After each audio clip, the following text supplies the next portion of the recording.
আসসালামু আলাইকুম প্রিয় দর্শক, আপনার মেসেঞ্জারের এসএমএসগুলো কেউ স্ক্রিনশট দিতে পারবে না। আপনি চাইলে এই কাজটি করতে পারেন।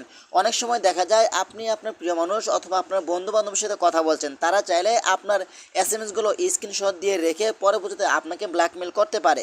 আপনি চাইলে এই কাজটি করে রাখতে পারেন। আপনি যার সাথেই কথা বলেন না কেন, আপনার এসএমএসগুলো কোনো ব্যক্তি স্ক্রিনশট দিতে পারবে না। তার আগে ছোট্ট একটি কথা বলবো, যারা আমার ফেসবুক পেজে নতুন, অবশ্যই আমাদের পেজটি ফলো করে রাখুন এমন গুরুত্বপূর্ণ নতুন নতুন ভিডিও পাওয়ার জন্য। তো এই কাজটি করার জন্য ফার্স্ট অফ অল আপনি চলে আসবেন আপনার ফোনের মেসেঞ্জারে। তারপর এখান থেকে আপনি থ্রি ডট আইকন উপরে ক্লিক করবেন। তারপর এখান থেকে আপনি সেটিংসে ক্লিক করে দিবেন। তারপর একটু নিচে আসবেন। নিচে আসার পরে কিন্তু এখানে একটি অপশন পাবেন, সেটা হলো প্রাইভেসি অ্যান্ড সেফটি। এখানে আপনি ক্লিক করবেন।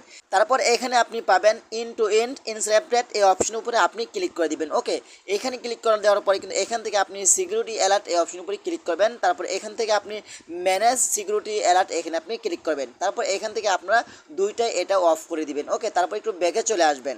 ব্যাগে চলে আসার পরে কিন্তু আপনি একটু নিচে আসবেন। নিচে আসার পরে কিন্তু এখানে আপনি পাবেন ওয়েবসাইট ব্রাউজিং, এই অপশন উপরে আপনি ক্লিক করবেন।